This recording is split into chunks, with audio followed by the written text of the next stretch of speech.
Masters Santiago was symbolic for EMEA. While the surface didn't show of any major success, it demonstrated a status shift between the old and the new in our region. International debuts aside, we saw some of the most exciting teams we've had in recent years on the global stage. Now that the big names have had their chance to recuperate, can it be replicated, or will we return to the established order? I'm HazzaJC, and in this roster rundown, I've got you covered on everything for the first stage of VCT EMEA. A complete guide to every team, player, and transfer, so you're equipped with all you need to know before matches start on April 1st. Let's get straight into it, kicking it off with the first of our two groups, Group Alpha. From chokers to vice champions in their first time back as a partnered team, the story of Gentlemate's year so far has been unprecedented. Operating on far less time than the rest of a stacked field heading into the off-season, the work that Paco, Kundi and the rest of mates have done to achieve all they have so far has been a pleasure to witness. Not only did they qualify for the first global event of the year, it was a top 2 finish from the French club, capped off by an impressive reverse sweep against none other than FNATIC, showing all of the character built in the culture of this underdog side. At their best, this team looked on the same level as BBL, which is something few teams have been able to achieve in recent years for all their promise, and putting those celebrations behind them, this is now where the real work begins for a team mostly comprised of former Tier 2 talent. The newest patch, 12.05, which Stage 1 will be introducing to competitive play, is the first of questions posed at the throat of Gentlemates. The biggest of its nerfs is directed at Yoru, an agent as omnipresent on the map as he has been on the server recently, and with that in mind, this change will hit a lot of teams, but none harder than mates. Martin has been the hard carry for this roster, and now faces losing half of his utility belt ahead of the next stage. The ability to control both strong and weak sides of the map for a duration of 30 seconds or more, using the TP, allowed for them to fully enhance his potential. Mates had really good macro in general between Starso and Mini, who both starred not only for their calling, but credibility in clutch rounds during the Swiss stage. The shakeups for mates don't stop with the patch though, we also have to talk about the conclusion of their Santiago performance. To me, the loss to AG is a watershed moment. Either they bounce back as a group or slide into mid-table mediocrity as the rest of the league recovers from a slow start.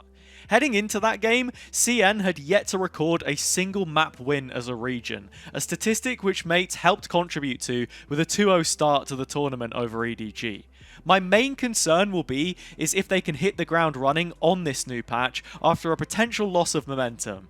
The fact they were able to survive the gauntlet of best of 5s in kickoff though does owe to their strong team environment. Bippo particularly looked to take the defeat pretty harshly, but the one player who has constantly impressed me so far is Starso, and his ability to bring energy and harmony to his players in moments of despair, taking them back from the brink.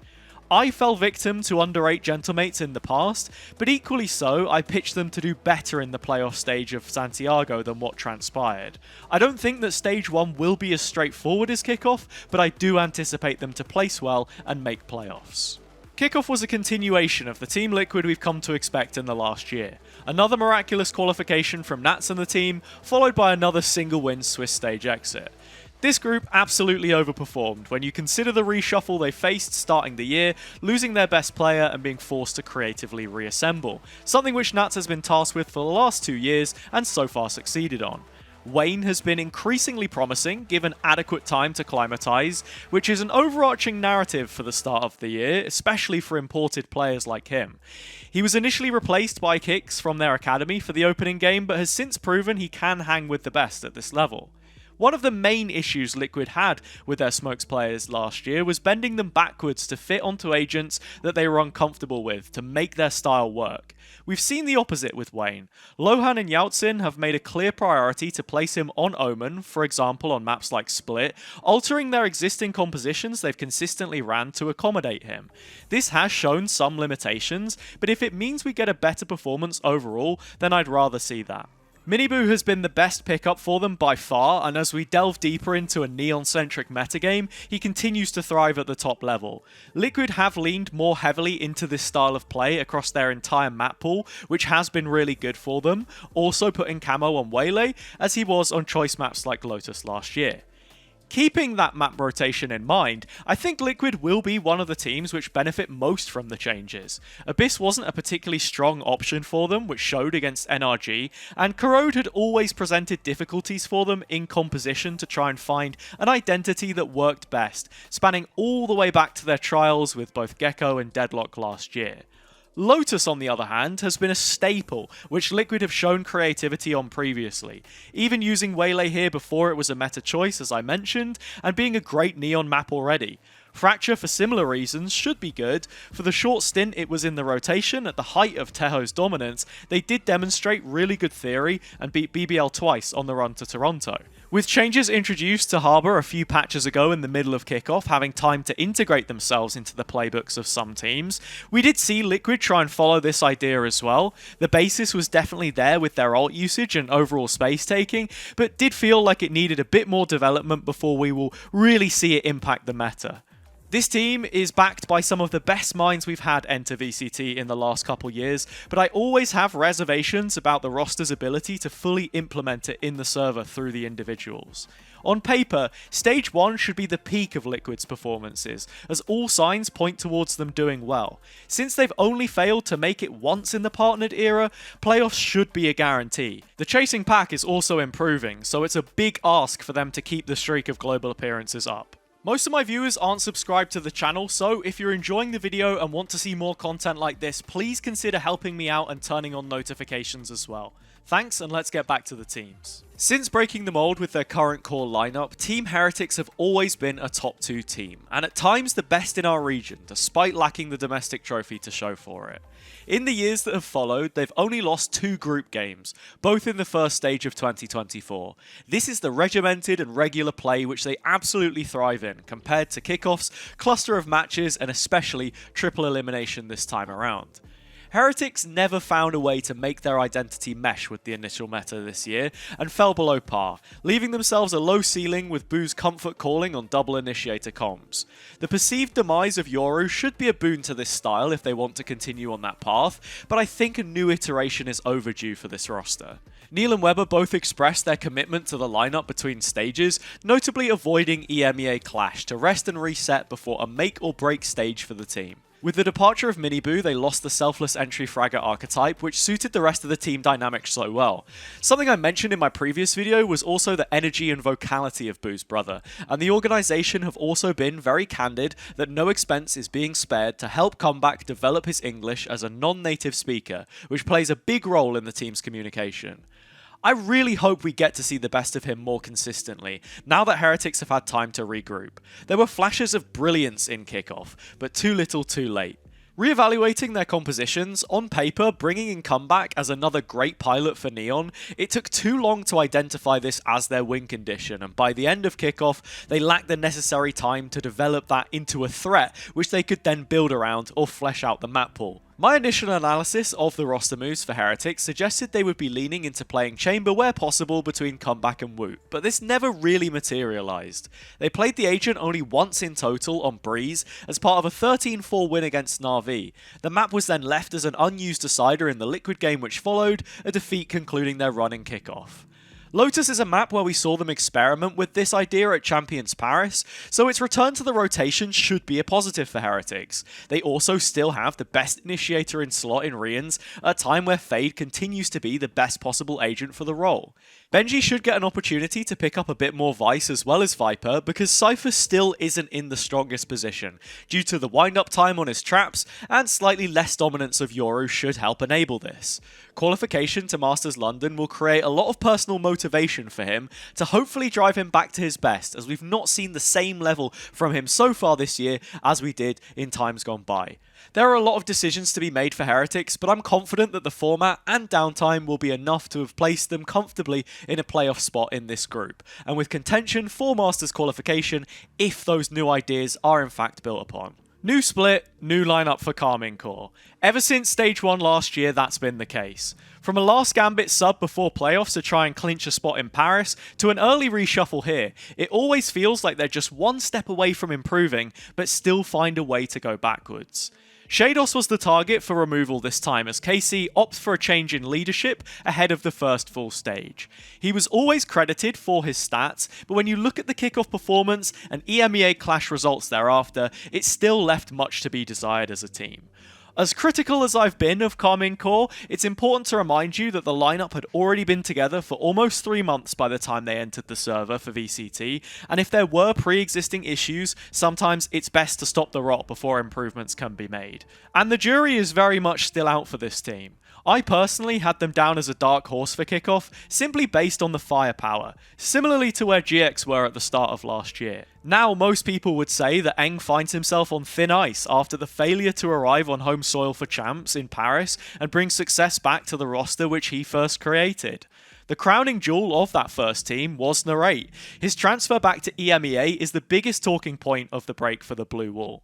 After joining Sentinels for 2025, they were one of the few teams to enjoy attending all 3 global events despite sitting in the shadow of G2 domestically, and most importantly struggling to progress from groups other than Toronto. Sen City is notoriously known as one of Valorant's most renowned fan bases, both for its passion and toxicity at times. Narrate's decision to trade one shade of red for another this year doesn't lower expectations by much, as Karmine Corp are also incredibly well followed. It remains to be seen whether a change of environment and culture away from the demands of one of VCT's biggest fan bases to another more familiar one will let him play at his best. A lot of esports is a mental game, and coming back to a setup which can get him enjoying his Valorant again might be exactly what's needed to give KC a big boost. There is more to this team than just one player though, and that was the story of their kickoff run. So many individuals which can change the face of a game, but not playing cohesively enough to do exactly that, with a heavy reliance on a specific type of Yoru and Phoenix composition which didn't get me too excited.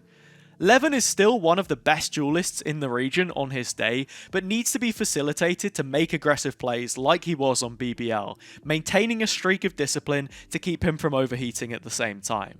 Aves was a standout for KC during kickoff and has always been a rising prodigy in the region. If he can get the synergy right with this one, then there is definitely potential here.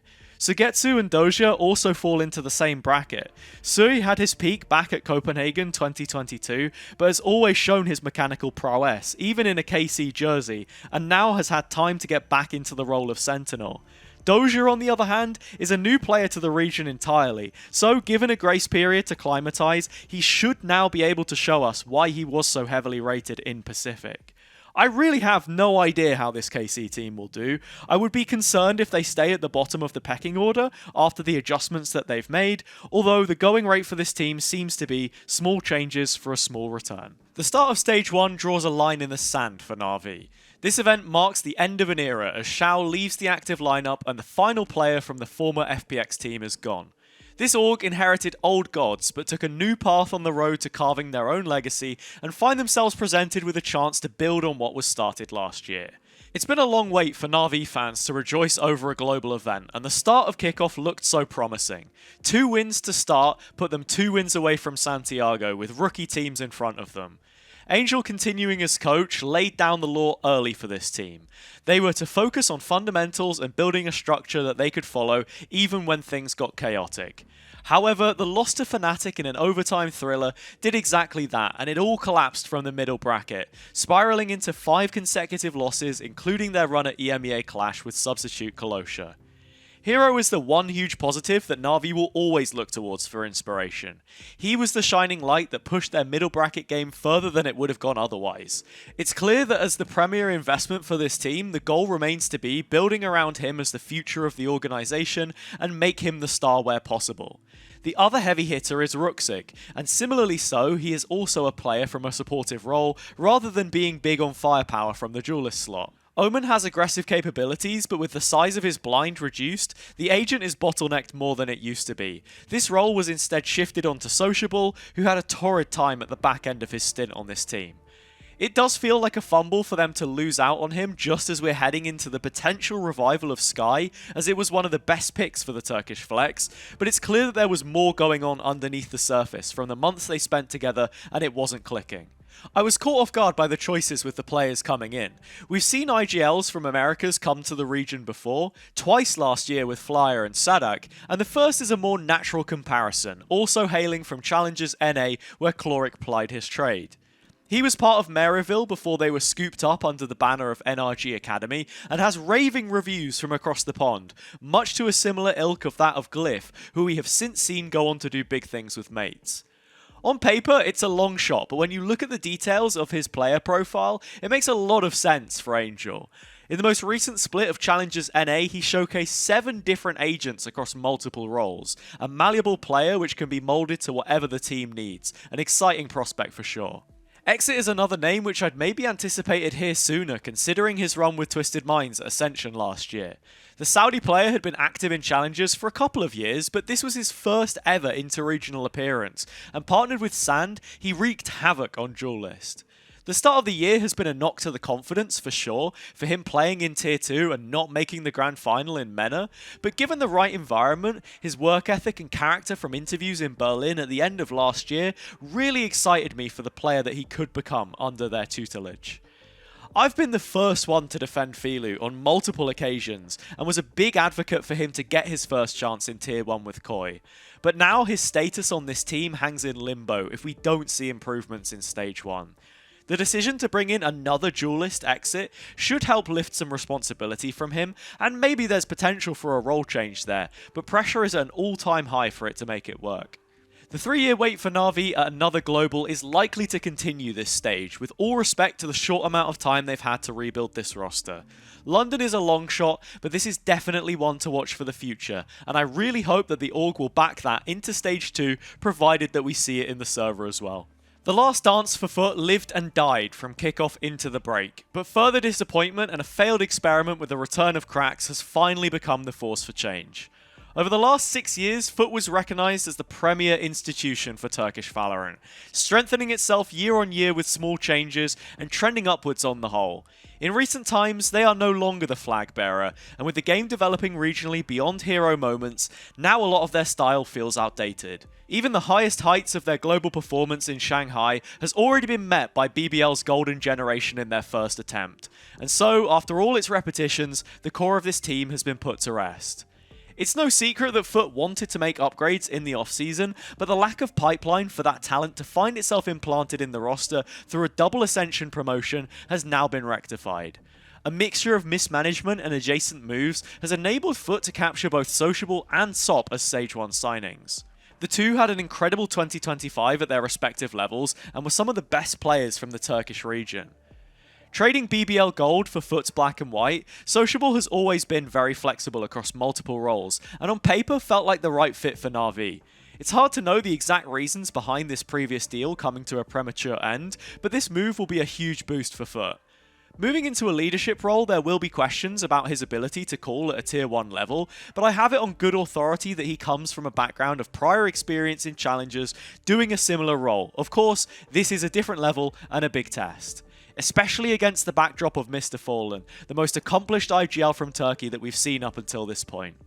After struggling to bring in new talent, the collapse of Ulf has allowed them to make the biggest steal of the break. SOP is a phenomenal player that showed sparks in Stage 2 last year, but really caught fire in the business end of the season. FUT have acquired not only a star player who, having only just turned 18, is future-proofed for this organisation heading into 2027, but taken away one of their direct rivals' best performers. He's a great pilot of Neon, which should allow Zeus to stick to Waylay and run double duelist, where there were questions before about agent overlap on Ulf. The prevalence of Yoru actively hindered each of these players' comfort overall, so I'm expecting improvement in that department as well. Another former BBL servant trading allegiance for this stage is Vlad, an important aspect to consider when we look at the identity shift of this lineup. He is returning to the picture to mentor SOP as he did for Ulf during their Ascension run, with the expectation that he can get the best out of him. Although the biggest question will be is if this team has had enough time to implement everything they need to hit the ground running and find results in the group stages. It's hard to predict how FUT will do with all of this in mind. On paper, they've made 2 solid upgrades and inhabit a realistic group from which a playoffs berth is a real possibility, but the pressure will be on to make this click. This is my placement for Group Alpha. I can see multiple teams qualifying for playoffs here as there is more parity across the board, so it will be perfect for upsets. With our first group out of the way, let's move on and look at Omega. The golden generation of BBL look like EMEA's greatest hope at lifting silverware so far this year. Santiago served as a steep learning curve on their lower bracket run, going from playing NRG in one of the most dramatic overtime maps I've ever seen and fumbling at the final round, to facing the other two Americas representatives in back-to-back matches. G2 put an end to their run, but for a team which was competing in Premier just under 2 years ago, it's all part of the process of maturing as a group and breaking that elite standard.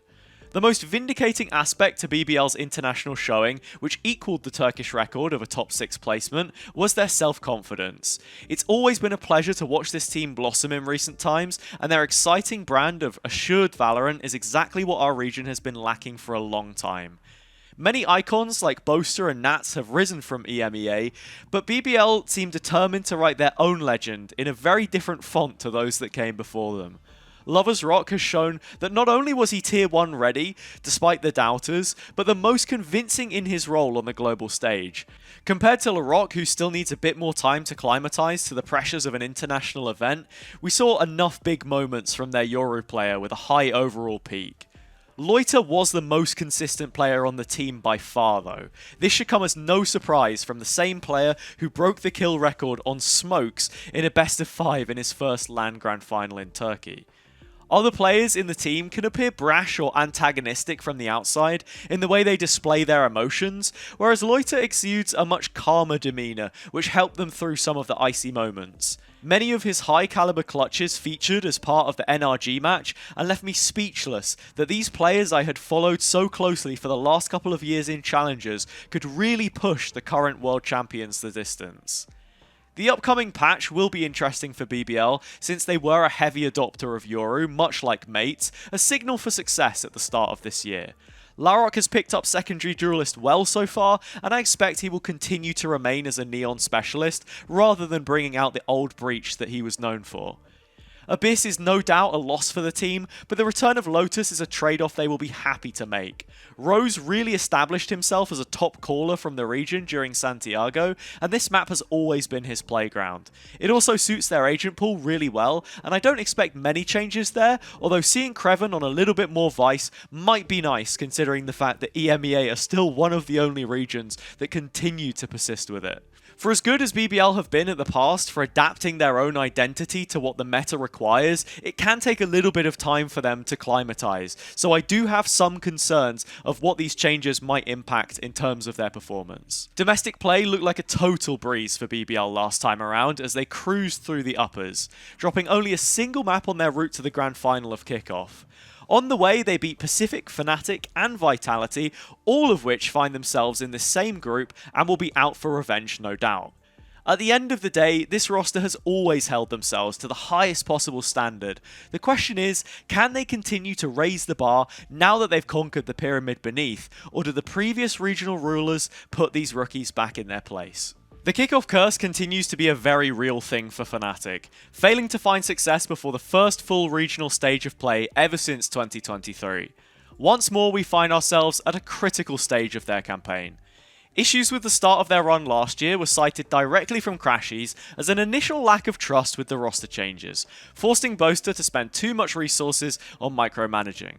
However, with only one new player coming in for 2026 in the form of Vekaj, they've had plenty more time together to harmonise. His role in filling in the shoes of Chronicle at the first try is almost an impossible task, but we've already seen how Kayak was able to fulfill that potential given the time he needed. I always have full certainty that any player deemed worthy to integrate into the existing framework at FNATIC will go on to do big things, and that belief is unwavering here for the Frenchman. Kickoff can't be considered a total failure for them. Despite the collapse in 2 big qualification games in the middle and lower bracket, they otherwise were on par with the overall level regionally. Yes, some of the maps and matches did show a serious incline from what we expect of FNATIC, but this is always something that can happen at the start of the year.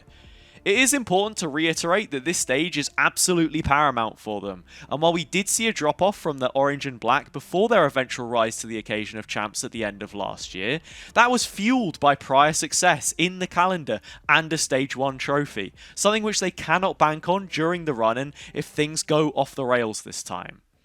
FNATIC were one of the few staunch investors in Vice during kickoff, an agent which was underrepresented across the board with the peaking trend that Neon finds herself on. Milan and Desmo, in interviews during the event, both cited her strength in stall and having thorns which deal damage on distance travelled rather than time spent in their area of effect is a massive counter to those dive compositions that we've seen on the rise. The nerfs Yoru is receiving should also be able to scare some teams away from playing him on maps other than Breeze or Lotus, so the lack of a clone to trigger her wall will also make her really effective. I would love to see Alphair pick up this Vice across the board, but that also raises a bigger issue in my eyes, the secondary duelist for FNATIC. Kayak will always be the main option for this team, but he is a Yoru specialist at heart, so it always made sense to have him on the agent, although it's a more supportive choice. We even saw it at Champs Paris on the 5th and final map of Sunset. FNATIC have not been a team which have enjoyed playing double duelist in general, and actively building that synergy there between the two, with the exception of their ISO Yoru comp on Haven, which hasn't had too much play rate in recent times. From glimpses of the offseason, we saw that Vekaj was happy to flex onto the jet that materialised on Breeze, and Alpha has proven that he can be a solid Raze player, but Alpha is also one of the best anchor players in the world, so getting the right balance between the agents and giving him parity has to be important. Regardless of the hurdles this team has to jump over, I always have faith that Boasters Black and Orange will get it right. Nobody does it better when it comes to getting creative, and heading into a new stage with a few more layers to it than the start of 2026, I expect things to come good. This is an absolutely stacked group for FNATIC to find themselves in, and there will be some big rematches against both Vitality and BBL, but if they can win at least one of those games and find results against the rest, we will see them in playoffs, and that's where the real fun begins. The grand design that is Vitality's VCT roster for this year now reaches a critical juncture in its lifespan. From a podcast appearance earlier in the year, Coach Pal and Chronicle settled that the true judgment starts from now with their full-strength roster. Coming off the back of a respectable kickoff performance, albeit falling short of their goal of Santiago, the team will get its chance to show what they've been working on for the last 6 months. Unfake did a decent job of subbing in and was a great team player to have in the environment, boosting his own stocks in the process. In trying to make him as comfortable as possible, we saw Yumpy move to being the Yoru player for this team, and the former duelist retook that mantle that he once enjoyed on Liquid many moons ago. The headline will always be this though: you can't understate how much of a difference Sayonara should bring. The Tier 1 debut of the single most anticipated player in EMEA of the partnership era can only be understated so much, and from the content that they've been putting out, it looks like he is more eager than ever to take that opportunity at last. Supported by the mentorship of the most decorated player in professional Valorant, and with years of combined top-level experience on this roster, he has the perfect environment to thrive and show what he can do. The game against FNATIC is then particularly exciting, as they were the first Tier 1 team to make a gamble on him in the 2024 offseason. Even with Sayonara coming into the team, you can see how they want to enable their fragging IGL wherever possible, and Vitality have proven that they aren't afraid to innovate with compositions. Scott has a great track record of exactly this with his pioneering on Pearl, which BBL used from kickoff last year. I do feel that some of the ideas Vitality had were not fully implemented to the best of their abilities in the server, however, and this was a point that Chronicle raised on socials after the kickoff exit. Getting the preparation right against BBL and FNATIC will be mandatory to their success. I wasn't fully convinced by their use of Vito and utilising all of his kit, but that might just be symptomatic of their overall performance. Durka on Waylay also doesn't feel like a natural fit, so I'm curious to see how they play around it. Vitality were one of a handful of teams which has shown Harbour in an official since he received buffs recently, and with Sayo being a quality Sky player from their previous bind versions, I think this could be a good look for them on some maps. With so much anticipation around what the Bees can do in their second year of super investments, the most important factor for the team is standing by the culture that they have created and believing in it fully. The potential in this lineup is almost unlimited. It's just about seeing that translate in the server now and blocking out the noise. The Mountains might finally be within reach as playoffs are the first step on the road to London. GiantX have been a tough topic since Champs Paris. Nothing has changed in terms of personnel, and that's half the problem. Not much has changed inside the server either. Kickoff simply wasn't their event. GX brought to the table the brand of Valorant which served them so well through Stage 2 last year, an identity they could finally agree upon with a strong backbone for their players to thrive in, a system which suited everyone. That same system is now outdated, and without developing compositionally into a meta which demanded it, it's left them with a low ceiling to aim for and a lower floor to rest upon. EMEA Clash was a pretty embarrassing event for the team looking from the outside in, losing against tier 2 opposition in the fashion that they did as a former Champs representative. All of that aside, you have to give GX credit for trying to adapt to the new meta and using it as official practice for Double Duelist, which has become the status quo. Returning to a regional meta without Yoru, where their double initiator can potentially thrive, there are reasons to be excited again as a GX fan. Cloud is a very capable Sky player, as much as he is a Sova, which can slot nicely into their lineup on a few maps. In general, GX tried to adapt to the last meta, but did so too late in its cycle and didn't benefit, very similarly to their performance in Kickoff in 2025, and their delayed read of Teho's impact and wider role clashes. It takes time to get things right, and ultimately all this team needs is a patch of form as a group to kickstart their efforts. This team has consistently been credited for being individually stronger than the sum of their parts, and pickups like Grabinho have proven that they fit into the system and can help elevate everyone else as well. The best player on GiantX from the end of last year was Ara, but during kickoff he had the highest operator usage out of anyone in the league with diminishing returns, especially for consecutive waylay usage on different maps. This might be emblematic of an overall performance dip across the board for GX though. It did represent an awkward balance of Westside playing Chamber and Opping, where he's one of the best riflers in EMEA with the headshot percentage to match it. My one to watch for this team is instead Flickless. Viper was the go-to for him for most of the time during kickoff, as his other main initiator picks have fallen out of favour. If there was any natural candidate to have become the Yoru specialist during kickoff, it would have been him, but I also understand why Pipson strayed away from this based on previous experience and reliance on double smokes across most maps. Fracture and Lotus returning do offer opportunities for Breach to reappear, Fracture more specifically while teams are still figuring out the most optimal composition, and Lotus less so since the stun is easily replaced by Neon. To many, GX would be a gatekeeper team from last year, bearing in mind they had no roster changes either, but that mantle has now shifted to a relentless Liquid in my opinion. This group will not be easy on them at all, but we said the same things about their stage 2 of the previous campaign. The thing is, I haven't seen the light just yet. A respected name from the second tier makes its debut in the top flight. Welcome to VCT EMEA Eternal Fire. They will directly replace Ulf, retaining their position from kickoff and any associated EMEA points later down the line, despite the fact they didn't win any, after the org breached their contract and has since dissolved.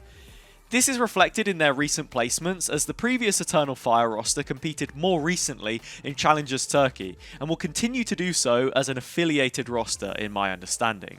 The Fire have been active in Valorant since 2024 and made an EMEA final in Stage 1 of Challengers last year, losing to BBL Pacific, but weren't able to keep up the pace and narrowly missed out on Ascension via points. The one and only player they've kept from that lineup in acquiring the former Ulf team is Izzy as a replacement for Sop, who has swapped jerseys for another Turkish team in FUT. His loss is a massive gut punch for the chances of this team, which otherwise I would have placed in contention for pushing on to challenge the top 4 regionally. Now I have concerns about their chances of making a playoffs berth in a group which has so many top contenders.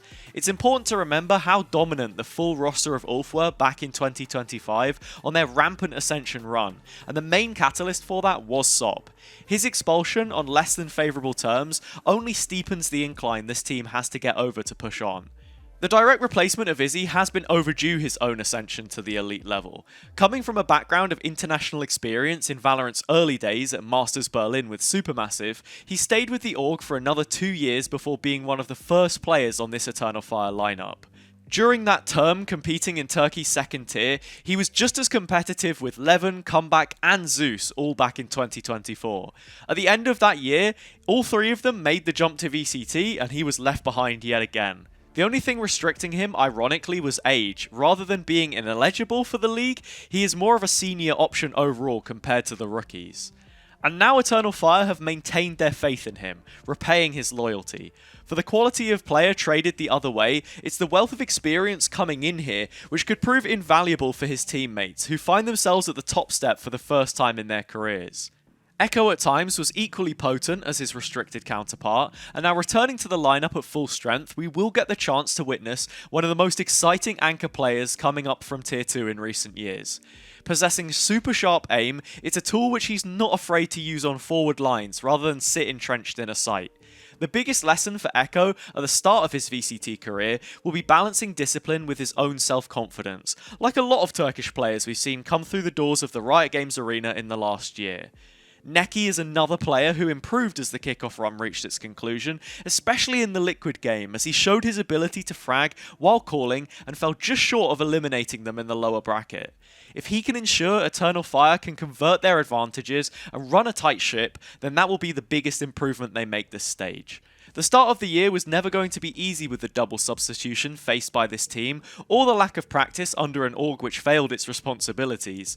For a roster often found itself mentioned in the same breath as the BBL team which we've seen go on to reach Masters, we have to hold them to a similar standard, and I actually feel confident in their chances to swipe the final playoff place in this group stage. Ascended teams struggling in VCT has been a recurring theme in the partnered era. The case is far more complex than meets the eye for Pacific though. Built from the ground up as their former stars went on to Santiago, they needed something brand new. The highlight of their appearance in kickoff was from the first game and very first map, taken away from the former roster of BBL, who only went on to lose 2 more in total for their entire run, both coming in the grand final against mates. There is potential here for Pacific to grow into the year, and a full group stage should be a meaningful step for them in the right direction. Unfortunately, they missed out on Valorant EMEA Clash due to the official ruling that they were a less notable team, which was a big snub for the roster, as it would have proven as valuable experience for a group which was eliminated winless from kickoff. While other teams can suffer from burnout, it's the less spoken issue of struggling rosters which are given little time to climatize to this level. This then creates a vicious cycle where that lack of game time can make it harder to address some issues, cutthroat changes can be made, and no real improvement is tracked. That couldn't be more true for Pacific, as an ascended organisation and still no clear plan as of recording where 2027 may head, this stage will be incredibly important for figuring out if they're on a sustainable trajectory. There are no changes for Pacific other than the coaching staff, and a promotion for Thinky, who only made his debut at the level with BBL as their assistant at the end of last year. That was a symbolic push into top 4 territory for him, but this is a much larger task with an unproven group of players that need to find unity. Seven is one of the best up-and-comers from Americas, which EMEA will be lucky to keep if his track record persists. It feels a lot like how Narrate was on KC in 2024, where you fully expect him to kick on and secure a move to a higher profile team in NA should things continue the way they have for him so far. I really liked what Pacific were doing with his usage of Veto, and they were one of the only teams worldwide which I truly felt made the most of his utility belt, especially the chokehold and some of the cross-map lineups they used with it, specifically on Bind. Hopefully this is something which they can build upon in Stage 1. Ninja needs to find his place in this team and gain some more individual confidence. This comes back to the conversation about having reps on LAN and how daunting that can be for players who have competed entirely online up until now. His former Liquid teammate Cupid can clearly call at this level and pushed several teams during kickoff. The story of his year in Challengers was one where he scaled up individually as time progressed, so we'll have to see if he can do that in VCT as well. CNED does logically remain as a big question mark for me. He is much less communicative than other duelists in this bracket and would be the natural candidate for replacement, but Pacific have clearly put in faith in their flag bearer, and I really hope that we get to see him back at his best. His strength has always been with the operator, so maybe a chamber meta read could work out for them. I do see there being issues in overlap there though, if Pacific want a hard entry rather than a slower cerebral style I know they're capable of producing. Alorante has such a high peak, akin to that of Prox, his fellow German counterpart, and again he's another player who is fully dependent on having a good environment to harness that potential. Pacific need an injection of confidence to enable those individuals who can operate at a high mechanical level. Group play should give them a chance to build that up, but it's still such a tall order for an otherwise unproven collective. They have my respect for committing to what they've already built, rather than hooking anyone out for a quick honeymoon period, although I do anticipate that playoffs might just be out of reach in a group with so many top teams. Group Omega is a bit more clear-cut towards the top 3 in my opinion, but there's a bigger shake-up at the bottom end, which might be a tough one to call. So that does it for my guide for VCT EMEA Stage 1. If you've enjoyed this, please leave a like and comment to let me know your thoughts on which teams are going to make it out of the group stage into playoffs. As always, I will be streaming the games live on my channel here on YouTube and Twitch, so make sure to subscribe to the channel and turn on notifications if you want to check that out. With that in mind, I will see you all on the mic for Stage 1 of VCT. Thank you for watching. Goodbye.